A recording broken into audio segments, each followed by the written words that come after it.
Hey, listen to the CCO Podcast, episode 342. I'm Brando. I'm here with Ryan, and we're going to tell you the fable of the wolf and the owl. Now hit our theme song!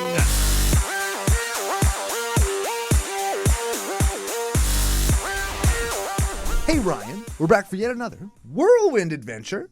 How you doing? Good. What is going down? Whole ton is going down. We have some mythical stuff to talk about. I almost swore in the first 15 seconds. Didn't, though. Good job. We have some people to thank, some stories to tell, some questions to answer, some stuff to give away. But before we get to any of that, we have to thank our official business daddies, FusionGamingOnline.com, their source for all your gaming needs. Yeah, I got something in my eye. I got something in the mail from Fusion. Use special promo code CCO Spring to get 5% off of that stuff that I was going to buy anyway. It was pretty cool. Got some shattered glass transformers coming. Initially wasn't going to buy them. Oh, you simp. I know. That's weeb stuff. I know, that's weeb shit. But at least I didn't spring for the foils. Ooh, yeah, that was Yeah. foil Megatrons and Optimus Primes, hey? Holy Those are several mortgage payments. Yes.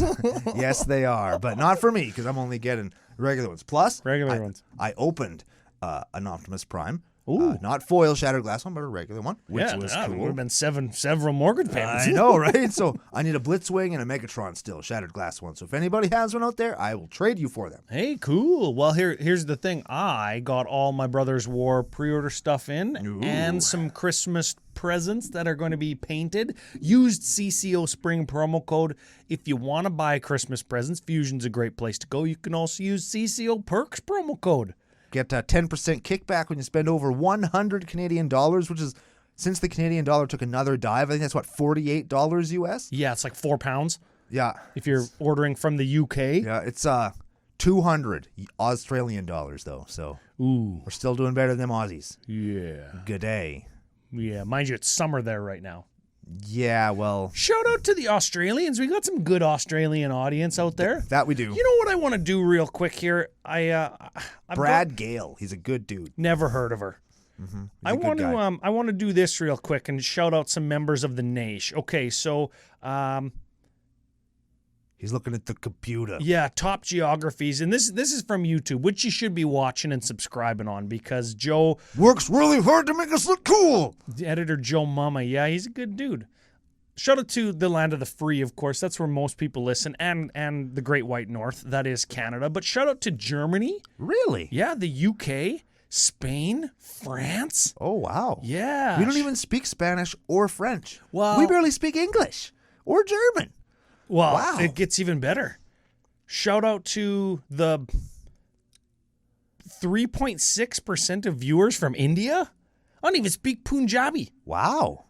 Yeah. Yeah. Oh, there's like 187 languages in India. I'm not even That's exaggerating. That's pretty neat. Brazil, Japan, Italy, South Korea. What's up? Ooh. Yeah, cool. Indonesia? It's like somebody listening to us on vacation. Man, I didn't even. Yeah, Israel, Turkey, Russia. I'm going like way down the line now. I'm talking like worldwide. Yeah, this is pretty 0.1% of listeners or viewers are from Switzerland, Netherlands, Iraq, Sweden. Shout out to everybody in the nation. cool. Yeah. Yeah, cool stuff. Cool stuff. So I wanted to do that. Fusion does ship to all those places. That's not why I did that. Yeah, but they do. Unless Yes. it's sealed product, in which case they don't. Yeah, you got to get that from your home and native land. Yeah. As we say in the Canadian national anthem. Second, not business daddies, business tip touchers, business Franz. Okay, yeah, geekwood.ca, where you can use the CCO affiliate link. It'll be up in the corner or down in the show notes. And CCO Podcast promo code 10% off your high-end gaming supplies. Yeah, there's like boxes for dice and some dice. I had some dice, polyhedral dice with little frogs in them. Yes. Which are really fucking cool. I should have brought them. So You I could should have show showed them off. Yeah. I'll bring them next week. Yeah, And so- then I'll show them. Going to either of those places helps the show. We like working with those businesses. They treat us well, and they're always open to all of our weird and quirky ideas when we say, hey, what about this? What about this? And they, good bunch of people. We don't just, we certainly turn down some suitors that are like, hey, hawk our shit for us. And I'm like, no. No, we shan't. No, I won't. We shan't do that. Thank you, though. Speaking of hawking shit. Hawking. We got to hawk our own. Oh. Okay. Sidewalk Slam 6th Dimension. Oh, the sixth dimension, for those of you who aren't science nerds like myself, is smell. Oh, smell is a dimension. Yep. Oh. Yep. See, it's length and width and height and time. Right? Sure. And then feel and then smell. And after smell comes sound. And after that is just a little blue dot that's really hard to make with our standard keyboard. I think you're talking about senses, or like going to the sensory area in the children's play place. No, definitely science. Oh. Definitely dimensions. I didn't know that. So if you've never smelled us before, Sidewalk Slam 6th Dimension, There are several references to smell on I that. promise you will smell us if you watch it. Yeah, patrons can watch December 1. Everybody else out there in the nation, even in Iraq, can watch December 2. Yes. And speaking of patrons, we got a couple increasers. Uh-oh. And big thanks, because we mentioned we've got the new Patreon goals last week, right? Like new microphone for Sidewalk Slam. And I want to pay the editors more because they do a good job and work hard. And we want to get the little studio for Brando to do box openings and stuff, like a little recording booth, so it doesn't sound like he's in Yokozuna's butt crack. Yeah, my rooms are very large. Too large for recording on my phone. Yeah, that's a thing. So, patrons. I got the names. Yes, okay. That's what I was doing during the pre-show. I was missing one name. Oh. And it's an increase. We're going to start with the increases. Taylor Mack, increase, needs a nickname. T-Mac. T-Mac. Sounds like a wrestler. Does sound like a wrestling What's name his to me. finisher? The T-bar. The T-bar. Just gives people wedgies till their underwear rips into thongs. Ooh. Yeah. T-bar thong Just lifts them giver. up by their thing and just like shakes them a little bit and then gives them a suplex. Oh, a That's wedgie. basically a T-bone suplex. Like wedgie-plex. the T-bar suplex. Can we call it a wedgie-plex? You just suplex it. Well, because then it doesn't fit with the name. Oh, yeah. It's got to be with the name. T-bar suplex. You grab them by the underpants, suplex them right over. Could we call him T-bone suplex? Nah, because that's already a move. Is it? Yeah, T-bone that's what I just described. The T-bar suplex is a T-bone suplex, except instead of grabbing them by like the cock and balls, which isn't what you're grabbing them by the fucking underpants. Ah! Until they rip. Till they rip. And wrestling underpants, stretchy. Ask Drake. Yes. He knows all about, I guess when guys don't wear their wrestling underpants. Yeah. And crap their pants. Lol. Yeah. Yeah. A funny story. CCO Experience Volume 1. Check that out on YouTube. It'll be linked in the show notes, maybe on the screen. I don't know. Yeah. Very funny. Very funny. T-Mac, suplex, daddy, whatever we're calling you. Welcome aboard and Welcome nephew for being aboard, here, yeah. bud. Yep. Now, next one is an increase. Corbin Joshu. I think that we called him like Joshu Vess or Corbin Jockshoe. Corbin Jockstrap. Man, how come it's Yeah. all about the underwear today? Well, Jockshoe? Is a jockshoe just like one of those thong sandals like the Ninja Turtles wear? no, jockshoe is when you can't find your cup, so you take a shoe and just put it in there and just hope. Is that a shoe in your pants? Are you happy to see me? And then you go, yes. And that's the joke. Corbin Jockshoe. Welcome. Welcome. Yeah, nephew. Happy to have you. Next Ish. one. Daniel Knowles. This is a new one. Daniel's holes. Daniel Holes. That was too easy. Daniel Holes. Yep. Welcome. Welcome You and aboard. your holes. All of them. All 6 of them. We're mucho happy to have those here. Ari Ridge. I want to make a Ridge joke, like that's something dirty, like I get a Ridge job.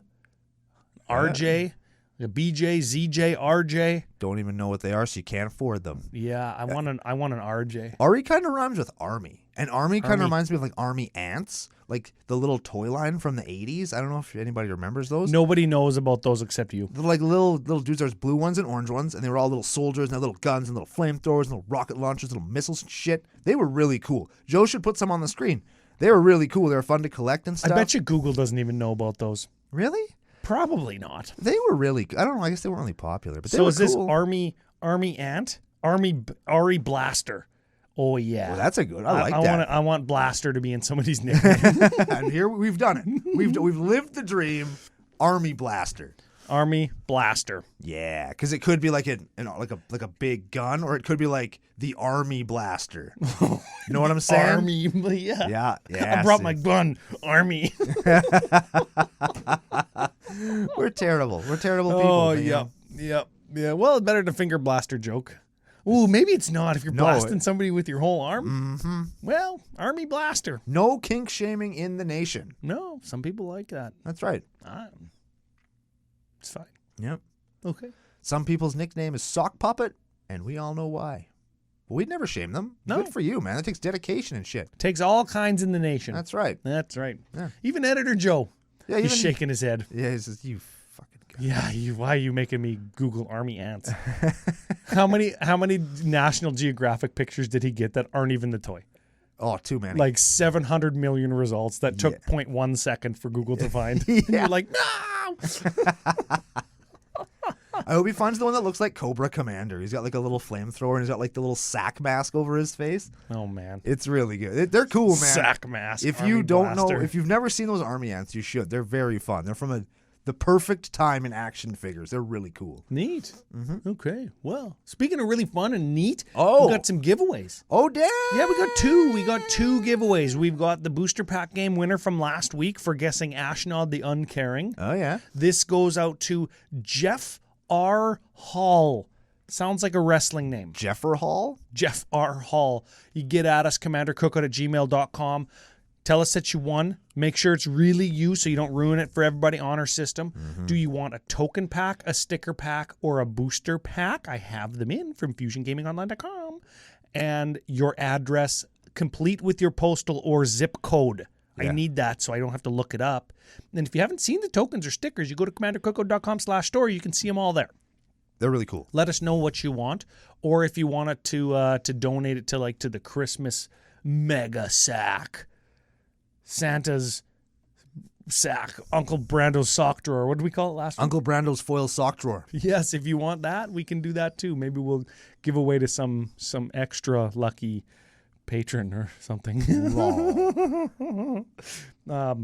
That's the winner. Jeff, get at us. Yes. The second winner is from some stuff that Geekwood sent us. Oh yeah. We got like a chainmail dice sack and a regular dice sack. The fuck 20. The D20 with the F word on it. Yeah. And I think there's a pin in there, like a magic card back pin. And there's some enamel pins. There's a whole bunch of neat stuff. If I remember to send Editor Joe the picture that is of what you win. It'll be on the screen now. Yes. If you're watching YouTube. If we didn't remember that, then it's still just our faces. Or if you're listening to this, you can't see it anyway. So use your imagination. The stuff's really neat, and it's at least as cool as you're picturing in your head. Oh, yeah, 100%. And as always, our social media giveaways, we do about one a month. Hey, helping us out on Twitter or Facebook, sharing the show, tagging friends, retweeting, that kind of stuff. That's how you won. Or if you're a Patreon supporter, which today's winner is, you get a free entry. So, of course, you just get an entry for being a patron and helping bring the show to everybody, even in Iraq. And the winner is Andrew Chaplin. Andy Chaplin. Andy Chapass? Andy Chapass. That's his nickname now. Yep. Andy Chapass. Get at us. I'm reasonably sure that Andy Chapass is in the Discord and or has our contact information and can get at us. He'd better. He frickin' should. Yeah. Mm-hmm. And if nothing else, he can contact us through Patreon Messenger. And we'll get an email. Oh, yeah. That makes it easy, eh? Emails are cool. Yeah, I like those. Yeah, I don't like getting too many, though. So feels too much like work then. So we got a deck. Do we? We got this guy. What? We got this guy named Tawnos the Toymaker. The candelabra guy. This would have almost been perfect for Christmas, for Santa's birthday. But you know that CCO's Grueling Christmas got to be a Gruel deck as per tradition. Correct. Because Brando is not one to buck traditions. I'm very traditional, as you can tell by looking or listening. Well, bucking tradition would mean that you need to create change in your life. No. There's my point exactly. No. So we're going to do Tawnos the Toymaker. I'm going to give him a read here. She's a 3/5 human artificer for blue, green, 3. Whenever you cast, so even if it's countered, this still happens. Whenever you cast a beast or bird creature spell, you may copy it, except the token is an artifact in addition. Oh, it comes into play. It's an artifact in addition to its other types. It's like he sees the little dude like ethereally appearing in the air, and he gets really excited. He goes, and he builds a little robot replica of it. Yes. Neat. Yes. Now, I don't know how relevant this is going to be, but just a little cool thing. This triggers when you cast, and because it triggers on top of the stack from where your creature is, the artifact copy token thing will come into the battlefield first. Neat. So you'll just have to maybe watch or think of that when playing with or against this or building this. I can't see it ever really being a huge... But I mean, there are times when it's a thing, I guess. I suppose, yeah. Artifact ETBs and something happens that you need to happen first or something. Yeah. Yeah. I'm sure there's some like tryhard out there that's like, ooh, actually, in some cases, in this particular corner case that I like to create. Yes. Whatever, if that's you, that's fine. Thanks for listening. I'm glad that you're here with us lowbrow scum. Yeah. Yeah. My eyebrows are so low, they're like on my feet. Yeah, my eyebrows are in hell. That's how low they are. My eyebrows are in China. All Other the way side of the through world. Earth. Yeah. It's Jeez. like frickin' if Jupiter magically vanished. I saw a video the other day of like a simulation of Jupiter vanished. And shit just like, wow, going everywhere. That would be where my eyebrows are. Because the gravitational pull that Jupiter has is so strong that it affects like all the other planets in the solar system. Oh, so they wow. would all change. And Jupiter's got like frickin' 300 moons. Yeah. And they would all just go everywhere and smash into stuff. And... Those moons are his wives.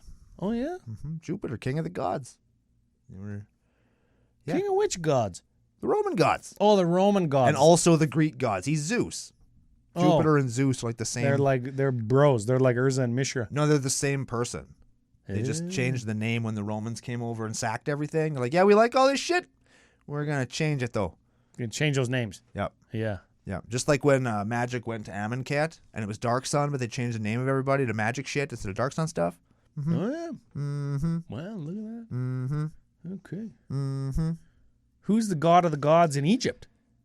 Were they the OG like godmaker uppers? I mean, they were pretty close. Let us know in the comments. Ra, I think, was the sun god. I think he was Ra and Set, I believe. That was the god of death and the god of the sun. Oh yeah, the god of death. Hey, he's always lurking. Yeah, they're all, well, I mean, they got to be there. It's like the one thing that people are scared of, and a lot of those ancient religions invented gods to explain things that they couldn't explain or to alleviate fears of things that they didn't understand. And so we have gods. So death is something people are afraid of, and the sun is something that people really like. So there you go. Yeah, lots of Magic players. I'm scared of the sun. It's true. We are a pasty gang. We are that. Now, speaking of a pasty gang, Oh, shit. Okay. should we hop over and check out the cards in this deck? Because they are certainly a gang of the who's of birds and beasts. Let's do it. And before we do, though, I do want to say I love decks like this because when I say it's a who's who, you're going to know like a ton of the cards in here, and you're going to say, oh, that is a bird. Oh, that's a beast. That was a ratted. Yep. That's going to happen over and over, and I like that. I feel like when you get... This isn't tribal like... Beasts and birds. Like, it kind of is. It is, but you know when a new legend gets printed and it's like all Minotaurs get +1/+1 or whatever, or like the Archimandrite that just got printed for advisors and monks and stuff. It's monk tribal, advisor tribal. Well, guess what? Lots of things that you just want in your deck are beasts. Yeah. And you're going to see a lot of them in this deck, and I like that. It's like the catch-all creature type. What the hell is this? It's got 3 horns, but it's not a dinosaur. It's a fucking beast. Yeah, it's got 2 heads, 3 horns, 5 assholes. Yeah. It's got reach and trample and 10 other relevant abilities. What do we do? Make it a beast. Slap a green pip on it and call it a beast. Yeah, can it get me pictures of Spider-Man? It's a beast. That's what it is. Okay. All right, let's talk some cards. Cut the cards. All right, where should we start? Actually, here's where we're going to start. In the intro, I said the Fable of Wolf and Owl. I told you we were going to tell. The reason I mentioned that is because Tawnos the Toymaker reminds me of an enchantment that we could play in this deck, but we don't, called Fable of Wolf and Owl. I think it's from Eventide. When you play a blue thing, you get a bird. when you play a green thing, you get a wolf. Oh. So sort of the same thing, but not really. And it could go in this deck, and it would be perfectly fine. Oh, and you know where we got to start? We didn't say that this is Chris Dimwit Meat Gazer's deck. Oh, yeah. Yes, the Meat Gazer. That would explain why there's only 24 lands and 91 cards in the deck. Oh, yes. I think that he forgot to add forests. Yes, I think that's probably the case. Chris, if I have one tip for building a commander deck, make sure it's 100 cards and that you have land. Yes. Yes. Yes, that goes for everybody. Yeah. Yeah, like if you're going to build a commander deck, 100 cards, make sure you have lands in it. CCO life lesson. Yep, Unless you're playing that one deck that we did that one time that had no lands in it, which was a frickin' instant CCO classic. Yes. 0 land EDH. Welcome to the nation. Oh, so good. Okay. We're talking about land. Let's talk about how we ramp. How about that? Yes. So we got a rampant growth. We got a primal growth. Migratory Greathorn. Hey, watch out for mutate theme in this deck because lots of mutators are beasts. Yeah, so that's a mutator that when it mutates onto a creature, you get a basic. Kodama's Reach, we all know. Gyre Sage, it has evolved, taps for mana for each +1/+1 on it. Growing Rites of Itlamok, it is a thing that puts a creature into your hand. When you have 4 creatures, it flips over into a Gaia's Cradle. Fertilid is a creature that you can take counters off of to rampant growth. Sadly, that's an elemental, though. Yeah, it's too bad. Cultivate is Cultivate and a Bird of Paradise. And there's another one where it's like, that's a bird, but I can have 2 of those. Like if I top deck that on turn 8, nobody likes that. But now I have 2 of them, and I'll probably just be using them as blockers. Now I have 2. And let me hit you with this. Having 2 of something is better than having 1 of something. Yes. Yeah. So mostly universally in Magic, having 2 of something is better than 1, unless it's an infect counter. Or an opponent. Oh. Like having 2 opponents is less good than having 1. Because that means that you haven't killed at least one other person. Oh, yeah. Right? You're not doing your job properly. So we got 9 rampers. Let's do some, I don't know. Let's do some protection and removal. We'll Sure. get the kind of the standard stuff out of the way. Sure. We're playing a Trigon Predator. That's a beast. When it attacks. No, when it deals combat damage, destroy an artifact or enchantment. It's a beast that flies. Very good in this deck. Stubborn Denial. Hey, counter target non-creature spell unless their its controller pays 1. And if you got Ferocious, that means if you control a creature with power 4 or greater, which we probably will, counter that spell straight up instead. Sawtusk Demolisher. Another mutatey beast. When you mutate, which is green 3, and you can mutate it onto a non-human. Correct. And you can mutate it on top, and it's this creature with this power and toughness. Right? Or you can mutate it on the bottom, and it's just its ability, right? It's whatever it was plus the text box of this creature. And the text box is Trample. Whenever this creature mutates, destroy target non-artifact permanent. Non-creature permanent. Its controller gets a 3/3 beast creature token. So it's kind of a shitty beast with it.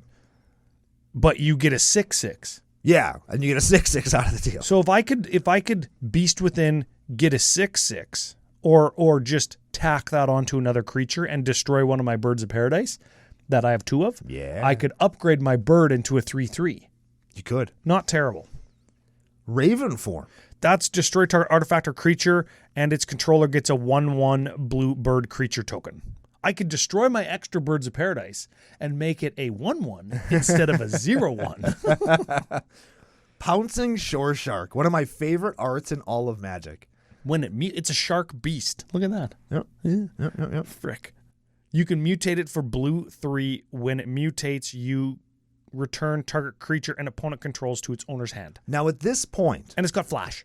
At this point, Ryan, I'll bet you half the people in the nation are screaming, but Ryan and Brando, how does mutators work with Tawnos? How do you copy them? How do you get a token of something that's mutating onto something? And the answer to that is, we don't know. I thought you were going to know. Okay. I love Mutate. I really do. It's one of my favorite things in Magic, but I have no idea how this would work.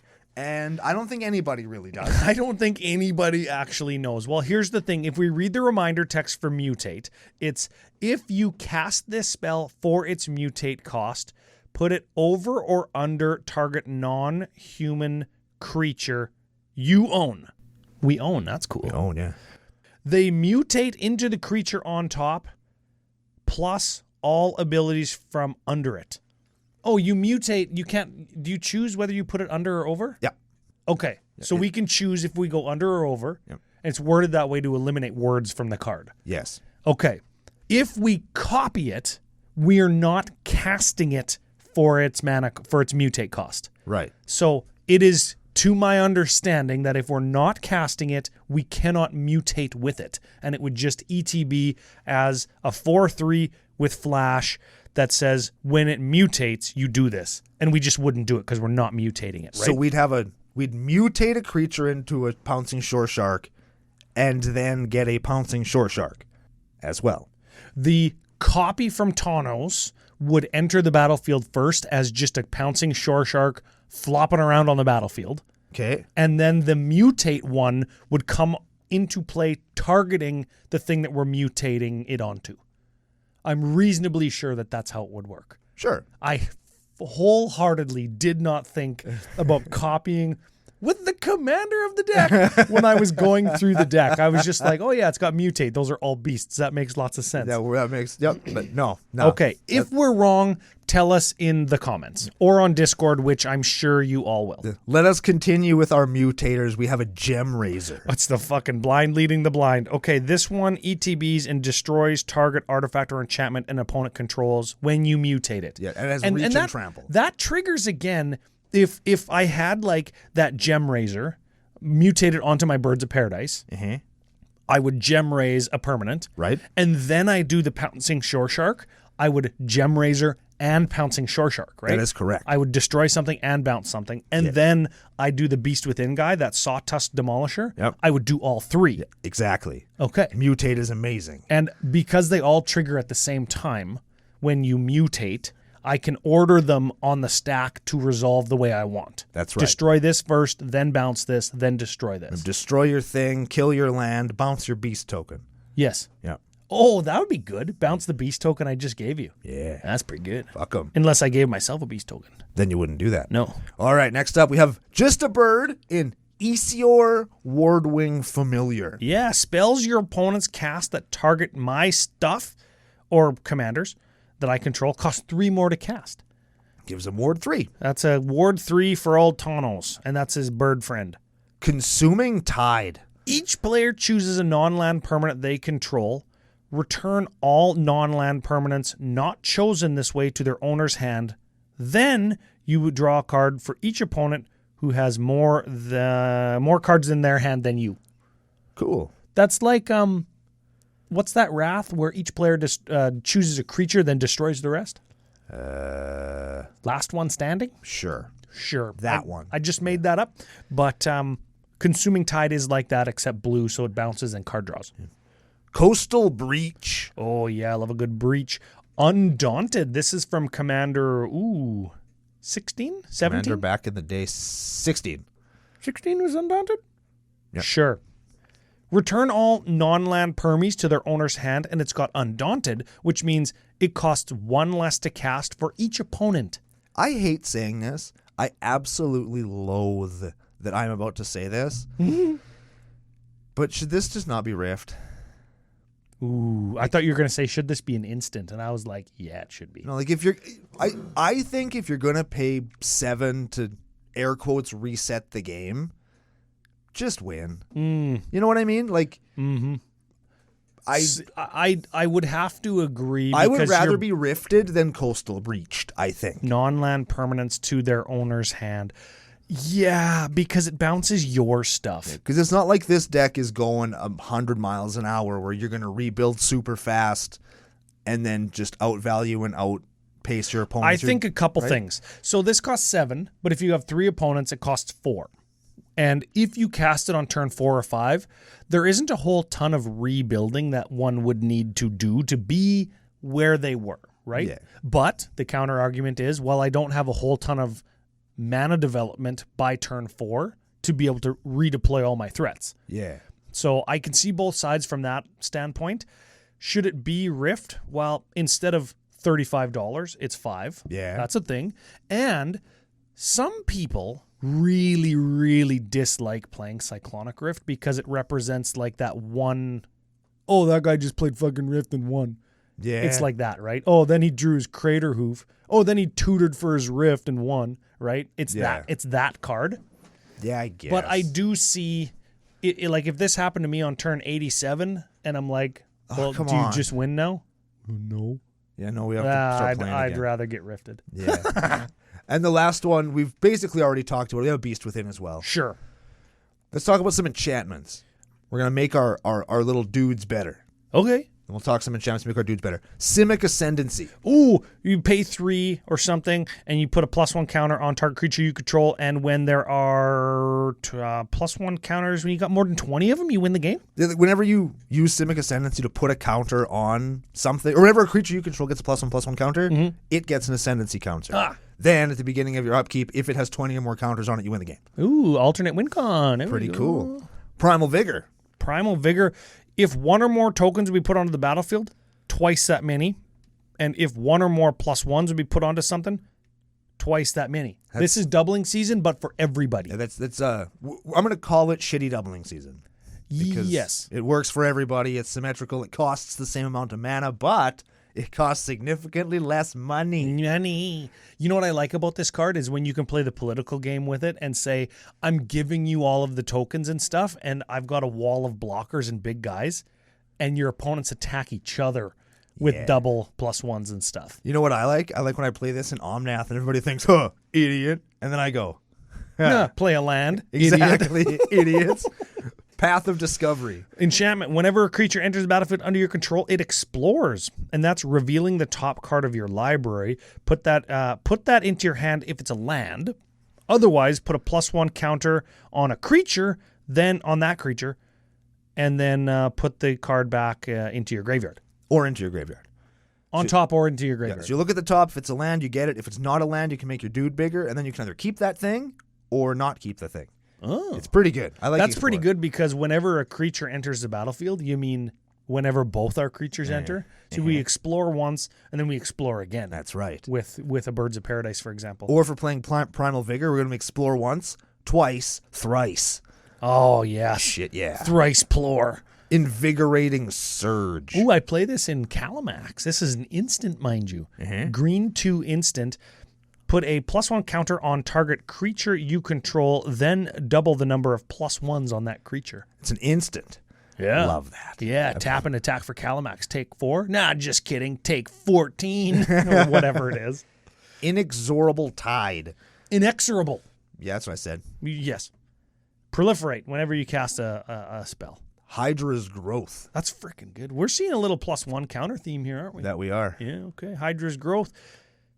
Enters the battlefield, put a +1 on Enchanted Creature. At the beginning of your upkeep, double the number of +1s on Enchanted Creature. So it's growing more heads. Oh, yeah. I love getting more head. Hardened Scales. I think we all know that one at this point. You get an extra counter when you do a counter thing. Evolution Vat. Ooh, hey, look at this guy from Dissension back in the day, hey? Or is that Guild Pact? That's Dissension. That's Dissension. 3, tap. Target creature. Tap target creature. Wow. I got to tap it, then tap target creature and put a +1 counter on it. Until end of turn, that creature gains 2 blue, green, double the number of +1 counters on this creature.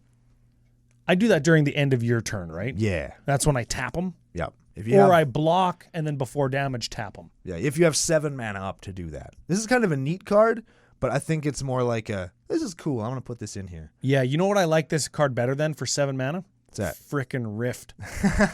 Right? Like, you'd rather see an Evolution Vat in a game than a Cyclonic Rift. That right? is very true, Yeah, yes. okay. We're on the same page. Death's Presence. Oh, DP. We were just talking about heads, now we're talking about DP. Green 5 enchantment. Whenever a creature you control dies, put X +1/+1 counters on target creature you control, where X is the dead creature's power. You know what I'd rather see instead of Evolution Vat in this deck? The Ozolith. Ooh, it's a good one too. The Ozolith would be really good. Ozolith, but money. Yeah, is Ozolith expensive now? That's not super expensive, but more than Evolution Vat at least. Yeah, I have a free Evolution Vat in a collection that I bought from a smoker.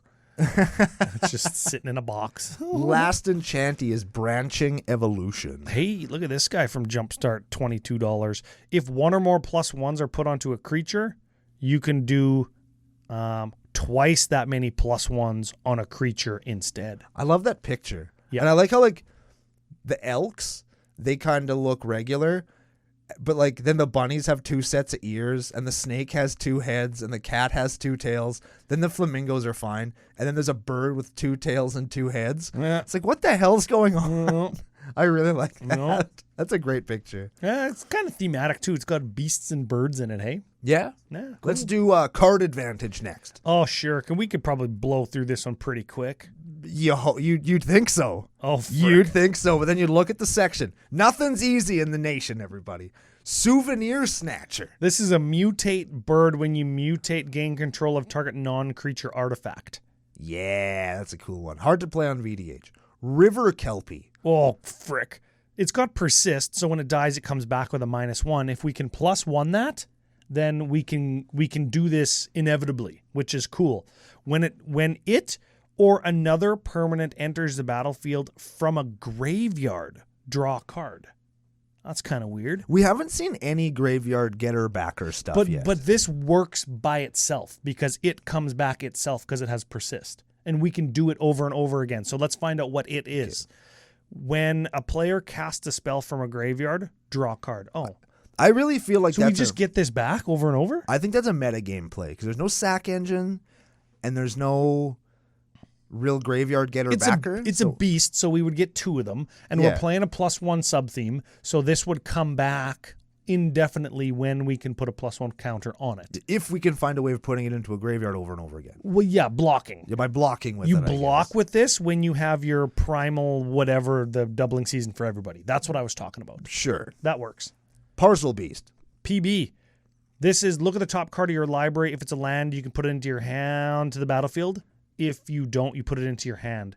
And it's a mutate beast. It's a mutate beast that has tap Simic to do Simic. Yeah. Ledger Shredder. This is a bird. And it's an advisor. Yeah, it is. $24. Wow. Flying. Standard, I think. Yes. Flying 1/3 for 2. When a player casts their spec and spell each turn, Ledger Shredder connives. That's draw a card, then discard a card. If you discarded a non-land card, put a +1 counter on Ledger Shredder. It's pretty good. It's pretty good, yeah. How good does a card have to be in a format that doesn't exist to impact the price of a paper card this much? Ooh. Do you know anyone that plays Standard? Because I don't. Not a single human being. Ask Dual Lands that question. EDH is a real format. Inspiring Call. I love this card. This is from 40K. Draw a card for each creature you control with a +1/+1 counter on it. Those creatures gain indestructible until end of turn. Why am I not playing that in Calamax? That is a good card. It's just like Heroic Intervention, except it costs like 1/10 of what it does, and it draws your fucking cards. Well, Heroic Intervention costs less. Less mana. I guess for 1 more. It's marginal. Yeah, because you're drawing a card. Yeah. If I'm copying this 2 or 3 times in Calamax, I'm drawing several cards. You're drawing lots of cards. Cool. Well, you can draw lots of cards with this anyway, because most of our creatures have +1/+1 counters. That they do. Dreamtail Heron. Bird, mutate, draw a card. Yeah, see, we can do mutate fast. Yep. Bred for the Hunt.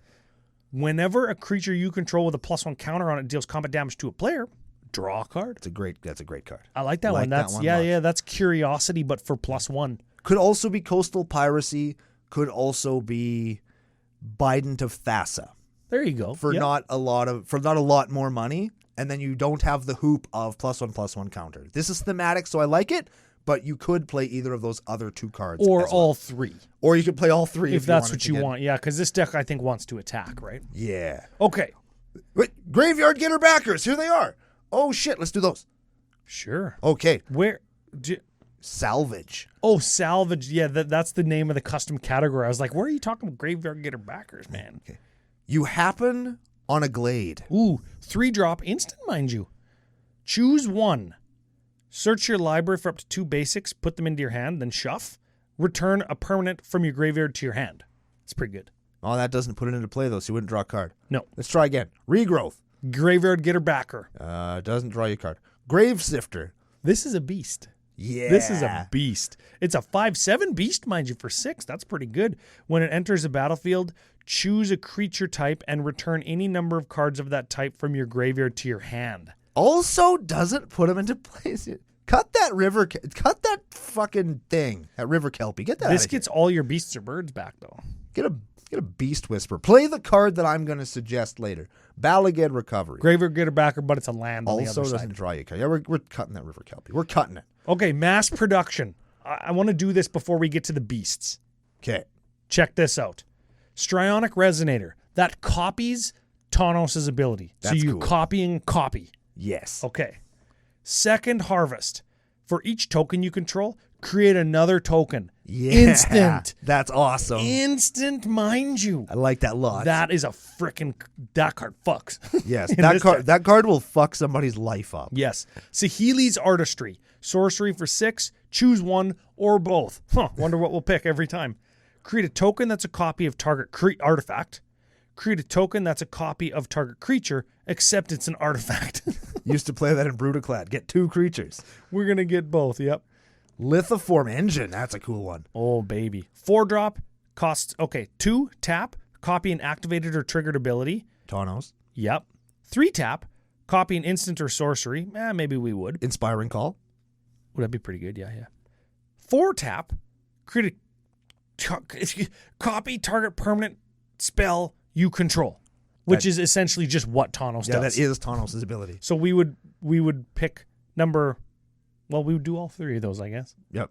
Okay, next one. Dual Nature. Dual Nature. Look at this guy from Prophecy. Ooh. This is an enchantment from Prophecy back in the day. Green 4. If you're unaware, this is what it does. Whenever a creature card comes into play, its controller puts a creature token into play that's a copy of that creature. Holy shit. So Tawnos. Okay. Whenever a creature leaves play, remove all tokens with the same name as that creature from the game. When Dual Nature leaves play, remove all tokens created with it from the game. So if one of our Tawnos tokens dies, Dual Nature will make all of the ones with the same name die. Yes. But when Dual Nature dies, our Tawnos tokens won't die. Just the Dual Nature ones will. Yes. I don't know if we ever played this card. Nor should we. No? No. You don't think? No. Play Bramble Sovereign. This is the card I wanted to play. Oh. So here's my time. Bramble Sovereign. I even have it up on the screen here. 1, has a really cool picture. Oh, yeah. 2, it's a 4/4 for green 2. I know it's not a beast, but hear me out. It's a Dryad. Whenever another non-token creature enters the battlefield, you may pay green 1. If you do, that creature's controller creates a copy of that creature. You just pay green 2 for yourself. Yep. Green 1 for yourself. Yeah. And you have a 4/4 blocker, and it's got a bird in the art. 2. Right? And then 2. you're not giving your opponents possible Endbringers or Blightsteel Colossuses or Colossi. what's another one that's really good? Perforos. Crater Hoof times 2. Yeah, Crater Hoof Behemoth, right? Could we call that Crater 2? Yes, Crater Tooth. Absolutely. And I'm gonna make that joke again. Okay, last mass production. This is Adrix and Nev Twin Casters from Strixhaven.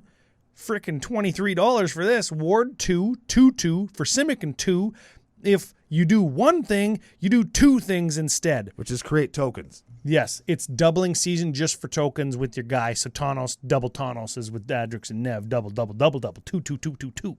That's right. Okay, little beasts, little toys, if you will. I want to do these first, and then the big smashy guys later. We're going to start with one of my favorite mutators in Trumpeting Gnar. Favorite because of the picture. Trumpeting Gnar mutates. It's a beast. Mutates, gets you a 3/3 green beast. Cool. Slippery Boogle. Slippery Boggle. 1/1 for Simic Hybrid. Hexproof Beast. That's a good one to mutate onto. Fantastic mutate target. I was just going to say that. Renegade Crassus. Beast Mutant 3/2 with Evolve. So whenever something comes into play with bigger power or bigger toughness, it gets a +1/+1 counter. Mm-hmm. And whenever Renegade Crassus evolves, put a +1 counter on each other creature you control with a +1/+1 counter on it. Ooh, good synergy in this deck. That's very cool. Yes. Gnarled Colony. Gnarly Colon is yes. a beast with kicker. How did I not see the gnarly colon joke? I don't know. Fuck. 2/2 beast for 2, kicker green 2. If Gnarly Colon was kicked.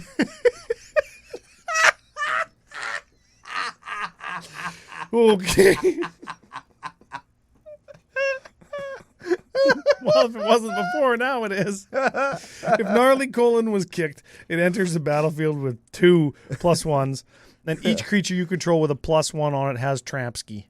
Cool. Yes. Cyst bearer. Oh, man. I hope Speaking my of gnarly colons doesn't have any cysts on it.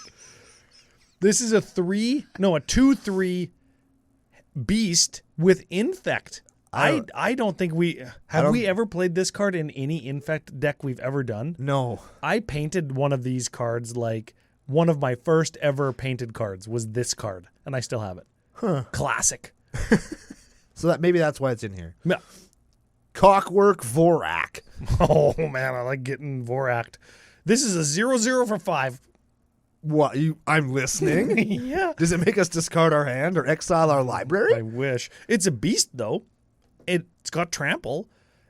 Oh, enters the battlefield with 4 +1s or 8 if that's what we're doing, or 10 if that's what we're doing.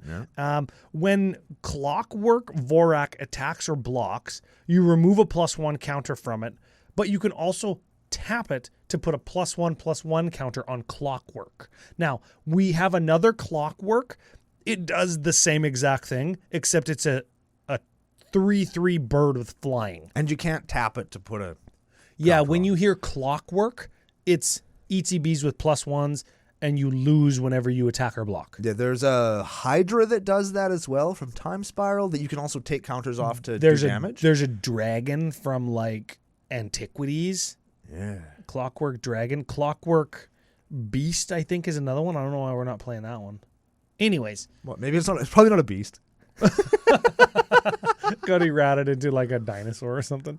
Arcbound Ravager. Artifact, creature, beast. Jeez. Ravager of the Magic the Gathering game circa 2003? Yeah. Ooh, yeah, almost killed Magic. 0/0 for 2. Sacrifice an artifact, put a +1 on him. And he's got modular 1, which means he ETBs with a +1 on him. And when he dies, you can move that to another target artifact creature, which is any token that Tawnos makes is an artifact.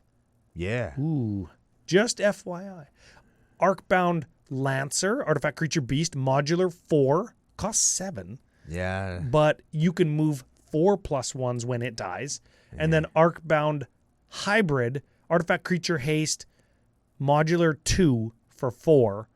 So when it dies, you can move the +1s to a different creature. And it's not modular 2 like you can move 2. It's modular 2 meaning it comes in with 2, but if it dies with 8, you move 8. Precisely. And this is one of those reasons, again, why if you want to spend a little bit of money to upgrade the deck, the Ozolith is a great thing, because like this will die, Ozolith gets 2, your creature gets 2 at the beginning of combat, the creature with the 2 gets 2 more. Yes. So you've got your doubling season equivalents, like your Primal Growth or whatever, and you go sacrifice my Lancer with the Arcbound Ravager.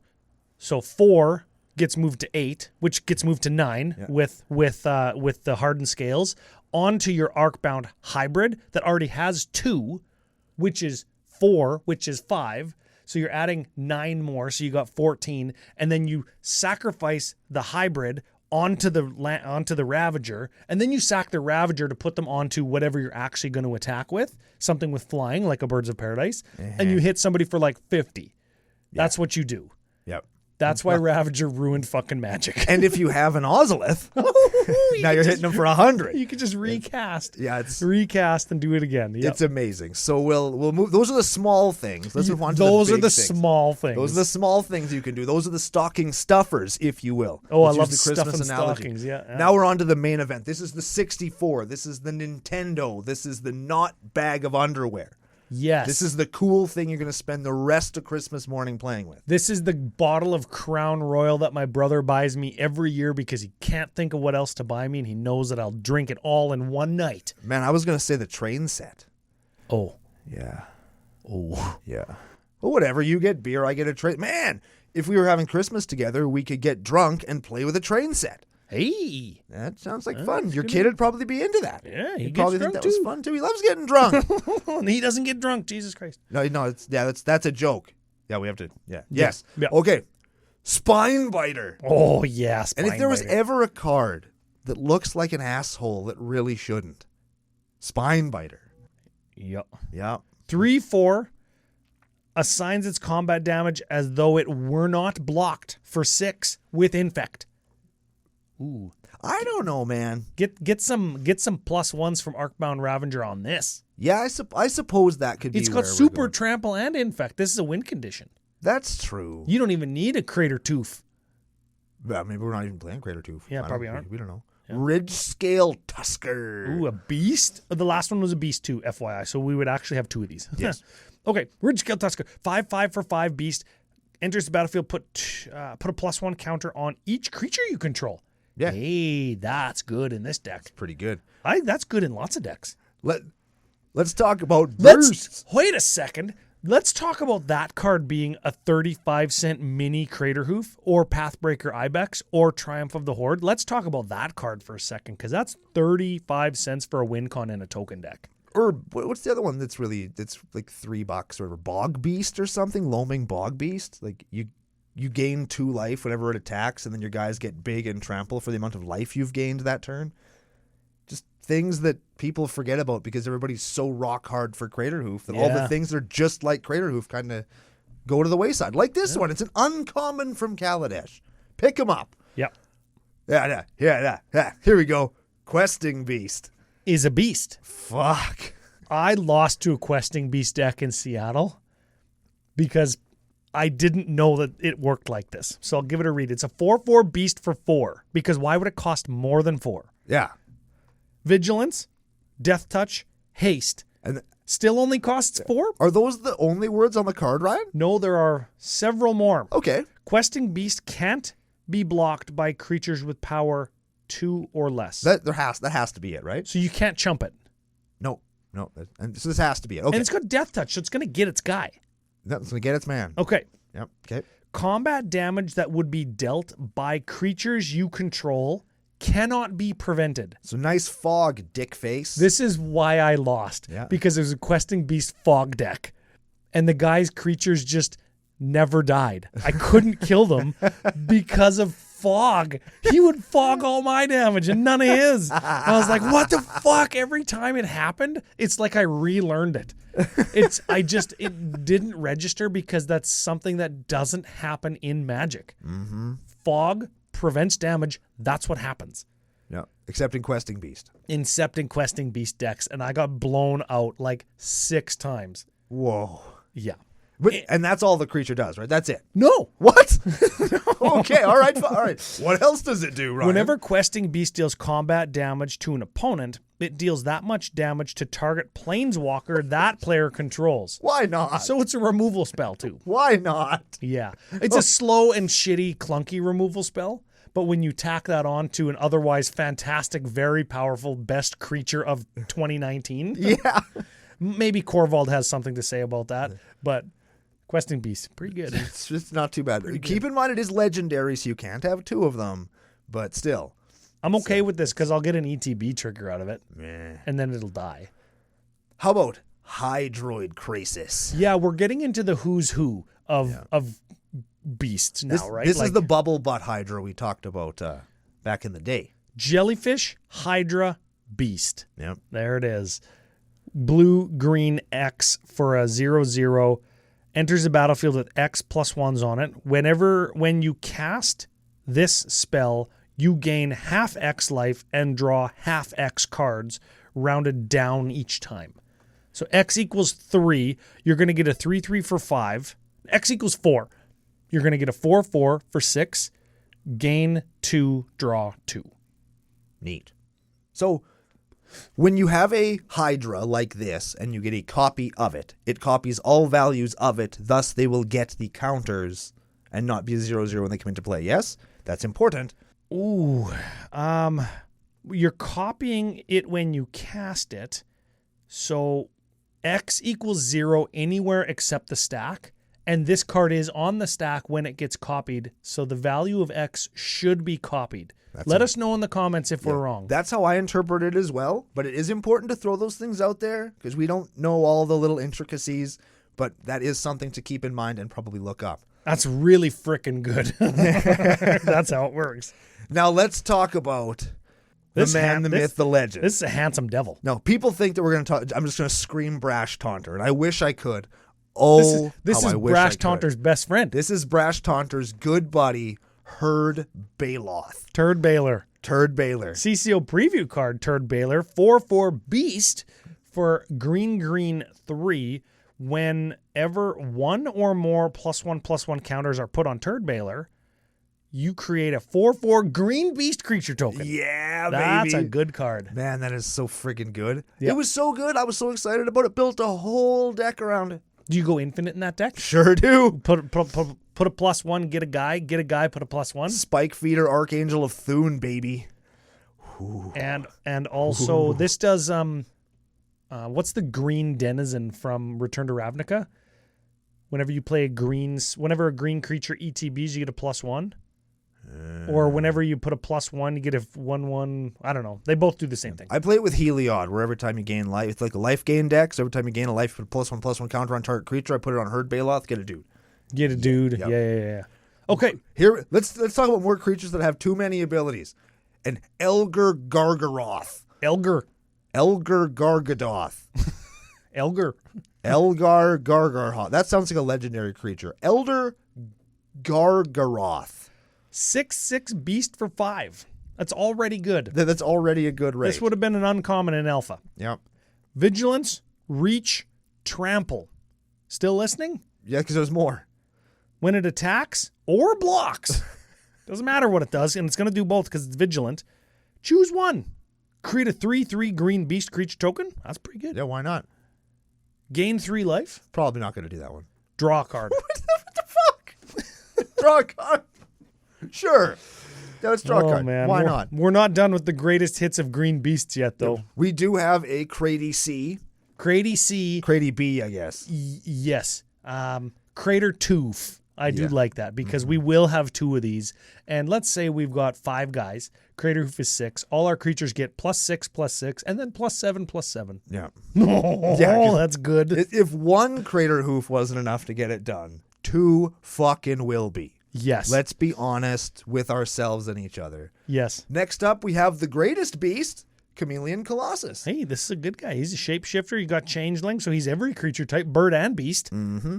And what would you say he is when you cast him? Would you say he's a bird or a beast? Well, he's both. I know. So you get him. You copy him twice. I don't think you do. Yeah, you do. Whenever you cast Is it or? a beast or bird. Oh, okay. Yes. Anyways, he's a bird and a beast. He got pro black, 4/4 for 4. You can pay green 2. Chameleon Colossus gets +X/+X till end of turn, where X is its power. I just thought of what we should cut that River Kelpie for. What is it? Just thought. The other, or the best, if this is the best bird, then Shapesharer would be the best beast. Shapesharer. Shapesharer, I think it's a 1/1 for blue 1. Then you can tap blue and 2, and he becomes a copy of some other creature until your next turn. Does it have changeling? Is it all creature types? Yes. It is all creature types. So you could turn it it's important to know that because when you cast a clone, you're casting a shapeshifter. A shapeshifter, not a beast, so Tawnos wouldn't trigger. Correct. So but this just would FYI. do it. And then you can turn it into a Ridge-Scale Tusker or a Spinebiter or a Herd Baloth or a Elder Gargaroth, whatever you want to do. Yeah. And then get in there. Last creature in the deck. Yo. And this thing is fucking crazy. Auspicious Starix. This is a 6/6 mutator. Mm-hmm. You can cast it for 5 or you can mutate it for 6. When this creature mutates, exile cards from the top of your library until you exile X permanents, where X is the number of times this creature has mutated. Put those permanents onto the battlefield. Important to note with this card, your non-permanents you're exiling are gone now. That's important to note. Yeah. They don't get shuffled back in. Put on the bottom. They don't go to your bin. They're gone now. They're exiled. Yes, that's important to note with this because I have seen some people like shuffle them back in or put them in the yard. Now they're gone. Okay. That's important. This is kind of like Genesis Wave Mutate. Yes. So what is it? Like, do we usually do this 3 times? Yeah. A Mutate pile is generally 3? Yep, 2 or 3. This might be the 3rd thing on the Mutate stack. Yep. Or if you're having a really bad day and it's the first thing, like even then you get a free thing, then you get a bounce and a free thing, then you get a kill a thing and a bounce and a free thing. It's pretty good. Right? You put it on your slippery boogle, they're going to have a hard time getting rid of it. Yeah. It's pretty good. Yep. Cool. You know what? I like this deck. I like like I said at the top, it's everybody, right? Yep. And I didn't expect all of these things to be beasts, or I didn't remember that that's also a bird, etc. I like that. I do. I like this deck a lot too. It's got lots of really neat stuff, lots of classic EDH, just like I want to play this big stupid creature stuff, right? Yeah. Like I have a Spine Biter. Yeah, let's fucking play it. Yeah, I've got a questing beast, but I don't have a deck for it. Fucking play it. It's a beast. I like that it's got Mutate in it. Yeah. And I like that we can do Infect or Mutate. I like that because lots of let's just move to strength and weaknesses. Yeah. I like that a lot of things are just catch-alled into beast. Yeah. So if we wanted to make a budget deck or a pauper deck, we could do that with Tawnos. Those are all strengths, I think. And I think that this deck it's built the way that it is, I think, possibly for budgetary reasons. And since bird and beast are such catch-all terms, if you wanted to tune this up and get some, I don't want to say higher quality creatures, but some like better dudes, I'll bet you could find some dudes at the tippy top end. More along out. the questing beast and greater Gargaroth tier of power level. Yeah. And I think if you wanted to, you could cut the 2 or 3 infectors we saw, because some people don't like that, even if it's only 2 or 3 guys, and you could add more beasts or birds because there's no shortage. Yeah. Right? There's I like lots and all of lots those of them. things. Yeah. So a couple other strengths I've got noted. It's the new hotness. There's always cool things to figure out, and remember it's a beast. Yeah. With new commanders. It lets us break the rule of EDH by making 2 of the same thing or more in some cases, which we talked about last week being a thing that people like. Break the rules so I can play more than one of a thing. Mm-hmm. That's like people's favorite thing. That's why doubling season is $85. Yeah. Because it lets me do 2. Yep. 2 things. That's good. How does that card never come down in price? I don't know. That's a weakness of this deck, is the price of that fucking card. That's not even in the deck. I know. And the reason it's not in the deck is because it costs $85. Yeah. And it's such a casual card. Like, no competitive thing anywhere plays it. Yep. It's been reprinted 4 or 5 times. Damn it. Yep. Like, just print it at uncommon and get it over with. Yep. Put it in the basic land slot. Yeah. Still be $80. Probably would be, hey? Damn it. The Tarmogoyf effect. Oh, they printed more, so now I'm going to play it more. Yep. Oh, I still don't have enough. Exactly. Shit. Okay. Beats wholesale ass. Yeah. You got some high quality creatures in that Spine Biter that just doesn't even care if it's blocked. That's all good. It's the kind of deck, and this is the last strength I want to be on. It's the kind of deck where you can play all of your favorite stuff. Yep. Yep. That's my favorite beast. That's my favorite ability. These are all my favorite ramps. +1/+1 doubling is my favorite strategy. Yep. All those things, right? Mutate's my favorite mechanic. We're gonna put that in there. Yeah. There you go. I like that lots too. I like that, and I'm gonna go along with that. I'll give it one more strength that I like to point out, and I already maybe did, but I'm gonna point out again. This is one of those decks that's always gonna get new stuff. Oh yeah. Every set you're gonna get new stuff for your decks. You're combing through the new sets, thinking, "Oh, that's gonna go great in my Bird Beast deck," and that's always fun. You know what you could do too? You could make this just birds or just beasts and still be just fine, right? Yeah. Yeah. Yeah. Okay, weaknesses. The win cons, like Infect or Craterhoof or Simic Ascendancy, maybe. Man, if somebody loses to Simic Ascendancy, they deserve it. Okay. Yeah. Infect or Craterhoof, maybe field played out. Maybe. Yeah. I don't know. I get that. They kind of Guy do. Drew's Craterhoof killed me, right? Like, that's Yeah. the second time I gave that example. Mm-hmm. I think that sometimes that's just how EDH works, though. So if you're getting pissed off about too many Craterhoofs, either, I don't know, play Stifle or talk to your friends if that's every deck and that's all they do and you never win. I don't know. Talk to your friends. Yeah, that's a tricky one. Because, again, this is a deck that, especially this one, yes, you're going to make tokens of your dudes, but you're probably going to have 3-4 guys. And crater hoofing into 3-4 guys is, it's still Even if you're crater fooding twice, it's not enough to wipe out a table of dudes at 35 life. probably not. So hold your anger. That's why we got 4 Graveyard Gator backers. That's right. Yeah. Too many high mana cost cards. Yay or nay? I don't. Or fine. I think it's fine. I think you're gonna play this casually, and I don't think that the high cost is gonna hinder you too bad. I don't think so. And a lot of those high mana things are the mutators, which cost less to mutate, so that brings the cost down. And since you're getting 2 of everything you play, that also helps to mitigate the pain of paying 6 for a creature. Yeah. You get it and twice. You know what? The ramp and all the birds are low in mana cost, and they feed the top end of the deck, I guess, which is fine construction. Yes. Total deck value as constructed, as per whatever site Architect uses, is 310.62, not including basic lands. That's I think that's, again, as sad as it is to say, that's pretty standard. Well, that's check this 35 cents a card. Check this out. Crater Hoof, $27. Okay. Ledger Shredder, $24, which might not hold, but if it does. Branching Evolution, because it's from Jumpstart. It's elevated. And the 4 most expensive lands, which are like Rejuvenating Spring and like a filter land and just stuff that could be basics. Sure. $28. Okay? Yep.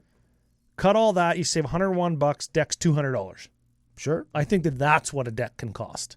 $300 is like, hey, I sprung for a $30 Crater Hoof, right? Yeah. Right? But $200 is like, ooh, $2 a card, which doesn't feel bad if you're going to the LGS every week and, oh, this will go good in my Tawnos deck, and it might take a couple game nights to get all the stuff that you need, and then you have a Tawnos deck for what feels affordable because it was $200, $2 at a time for a few weeks. Yeah. I think that's fine. It's pretty fun. And lots of this stuff you're going to be able to get for, like, you could probably actually make this deck pretty pimp for not that much money. You could upgrade all of your mutators into the comic book arts. Yeah. Like, you could do some cool stuff with this deck as well if you were really, really into it. There you go. I want more comic book art. Me too. I want comic book art. I was looking at that the other day. Those are so fucking cool, man. Yeah. Man, I want to go back to Ikoria. We're going back to Dominaria. I don't want to remaster Dominaria. I want to go to Ikoria. We'll be going back to Ikoria someday. It'll just take a few years. I got to figure Mutate out better. So here's what I got. This is my final thought of the day. Okay. Big thanks to all the Patreon supporters who helped us out. Remember, we got new goals, new equipment, paying the editors more, Brando's recording booth, cutaway gag backdrop for Sidewalk Slam. It's going to be hilarious, I promise. New website design when we hit that stretch goal with merch as designed by patrons. All fantastic reasons to pledge. Sidewalk Slam 6 coming out December 2nd or 1st. Be on the lookout for that. It's going to be a good time. Yep, going to be totally fun. Big thanks to Joe and Tyler, editors, for being cool dudes. And being 7s out of 10s. Putting up with our shit and stuff. Yep. FusionGamingOnline.com if you want to buy any of the stuff here. CCO Spring and CCO Perks promo code. Christmas is coming up. Get something for the Magic player in your life, even if it's you. Yeah. You know what the best part about Christmas is? You can buy things for yourself. I'm a responsible adult. I will buy myself Christmas presents. I will also buy myself Christmas presents. I did buy myself Christmas presents. You know what I bought? Something from geekwood.ca using CCO Podcast coupon code for 10% off. Frog dice, baby. Sure did. There you go. I also got a contract from below. Oh. You just gotta think it's funny. Yeah, there you go. Yeah. Look up what contract does from below does. I'm not going to talk about it. It's irrelevant. It's banned, but it's pretty funny. Final thanks. Chris Dimwit Meatgaser. Hell yeah, it's a great deck, my friend. Thank you very much for sending it in. Final thought of the day, or is that it? This deck is great. I love seeing Mutate. I love big, swingy, beat wholesale ass shit. And it's nice to see a Simic deck that doesn't only do Simic stuff, because I think that this is a color identity that really does kind of get pigeonholed sometimes to just being value into big stuff. And this one just plays the big stuff. So I really, really appreciate that. I dig seeing it, and I hope everybody out there dug hearing about it, and we'll be back next week for another very exciting episode of Commander Cookout Podcast. Hit our theme song!